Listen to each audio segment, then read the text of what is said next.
Hey everybody, welcome back to A Brief on Grief. I am with you today after a couple weeks of grieving and a couple weeks of realizing that I was resisting grieving.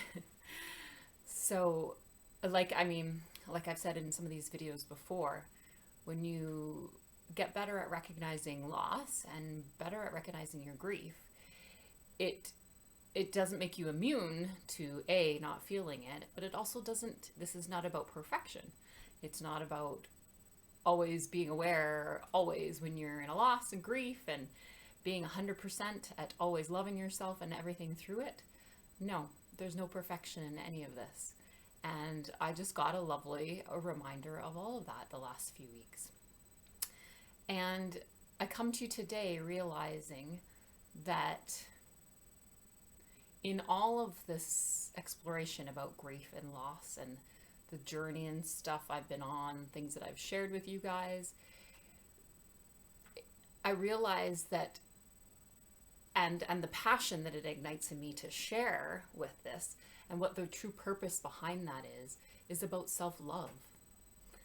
And I just realized that that awareness of grief and loss, awareness of when you're grieving, and awareness of the losses in your life which are causing this grieving, any feelings that you might have, and acceptance of that is like the hugest act of self-love. I truly believe it's the hugest act of self-love. I'm so aware and grounded in that today. And I'm realizing in the last couple weeks, so as I was trying to create a couple opportunities for myself in my life, some things that I was really excited about that involved interaction and talking with people about grief and loss, and perhaps doing some videos and stuff for this series, different kind of things in my life in a couple different areas. And I had approached and sent out the energy for these opportunities and thought and dreams, and I wasn't getting the response that I was hoping to. I actually wasn't getting any response at all. And I was realizing in all that how much that was triggering for me. And after this has all kind of been shifting a lot in the last 4 or 5 days or so. But for a couple days or for a couple weeks, as I was experiencing that and continuing to wait and continuing to hold hope that I might hear from these people and these opportunities might evolve like I see them evolving in my head, I realized that I wasn't actually grieving the disappointment of it. And then I thought to myself, well, why was I not grieving for it? And it's because maybe I didn't see it as a loss yet. I was still holding out hope. And this is where this is where I'm exploring. There's gonna be so much more exploring in my own life in this topic about hope, a time to hope and a time to let go. It's really opening up a lot for me. So I don't have, as I'm not preaching the right answers or anything, I'm just kind of explaining my experience. But I think my body was telling me as I sat with these feelings for a couple days, I was just I think because I was holding out hope, I wasn't acknowledging the disappointment that was underneath it. As the days and the weeks went on, that I hadn't heard from these people I'd reached out from. So I was just interesting. And then as what came to me today, and as always does, shame always brings clarity in all this, is there's more to understand with the hope and the letting go. But I was thinking, well, I wasn't grieving because I still wanted to be hopeful, or I thought that I should be hopeful and give people more time. And I think the should is key in there, because I was thinking, oh, I should give them more time, and I'm trying to be compassionate of all the things that are happening, that could be happening on their end. And I wanted to have patience and give them more time. So holding out hope. But I realize now, and as my body told me eventually, because my body started to react in the way it does when I'm resisting emotions and resisting things, is that my body and my heart was trying to tell me that no, that it was time to let go, and perhaps this was a lost cause. But my head was telling me, no, I should give them more time and I should hold out hope. I should. So that keyword again, should. And I think I've mentioned in previous videos is that SH word of should is always linked to shame. So it's a judgment of my mind about what I think I should do or what I think I should feel. So I should feel hopeful and I shouldn't feel disappointment yet. I should feel hopeful and give them extra time.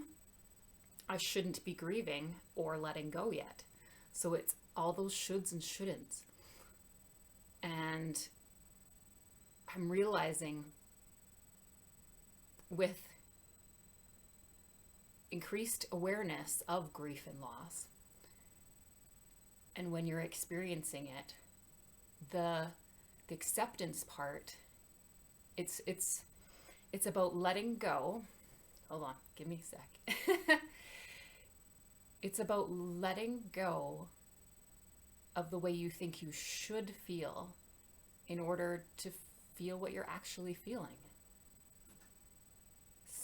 So it's like shutting off your brain about all the lessons you've learned about what you should feel at this time in order to just feel what your body's feeling and what your heart's telling you you're feeling.